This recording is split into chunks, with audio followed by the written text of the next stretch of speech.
कैसे डिफाइन करोगे कृष्ण एंड राधा के प्रेम को? मीरा ने कृष्ण से प्रेम किया तो उसने कृष्ण को आराध्य बना दिया। रुक्मणी जी ने कृष्ण से प्रेम किया तो उन्होंने कृष्ण को पति बना दिया। पर राधा का प्रेम इसलिए थोड़ा सा विचित्र है क्योंकि उन्होंने कृष्ण को कृष्ण रहने दिया। उन्होंने उसमें कुछ नहीं बदला। उनके लिए वो कृष्ण ही थे, ना उनके कोई रिश्ते का नाम है कि भाई वो पति थे या भाई थे या कोई नाम नहीं है उनका। बस कृष्ण उनके लिए उनका जीवन था और श्री राधा रानी के लिए कृष्ण जीवन थे और कृष्ण के लिए श्री राधा रानी उनका जीवन थी, उनका प्राण थे। और इनमें दोनों में, इनके प्रेम में सबसे जो विशेष बात थी कि दोनों के प्रेम में मैं खत्म हो चुकी थी और ये दुनिया का सबसे डिफिकल्ट काम है।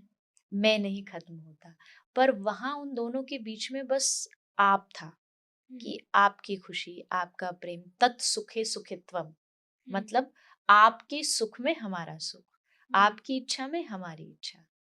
तो ये प्रेम जो है वो थोड़ा सा ये डीप है, लेकिन इसको वृंदावन के किसी अच्छे संत, महापुरुष, प्रेमी, रसिक के संग में रह करके समझा जा सकता है कि वो प्रेम प्रेम क्या होता है ना। श्री नारद भक्ति सूत्र है, एक ग्रंथ है, नारद जी ने लिखा है। उसमें लिखा है प्रेम क्या है, अनुभव रूपम, मतलब ये एक्सपीरियंस बेस्ड है। ये मतलब कॉन्वर्जेशन से नहीं समझा जा सकता।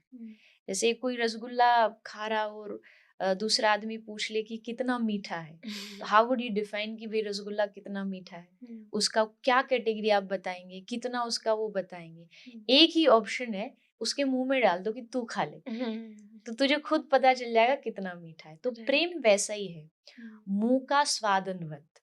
नारद जी आगे कहते हैं कि जैसे गूंगा जो बोल नहीं सकता, उसको आप माइक दे दो और उससे कहो बता प्रेम के बारे में, वो क्या बताएगा?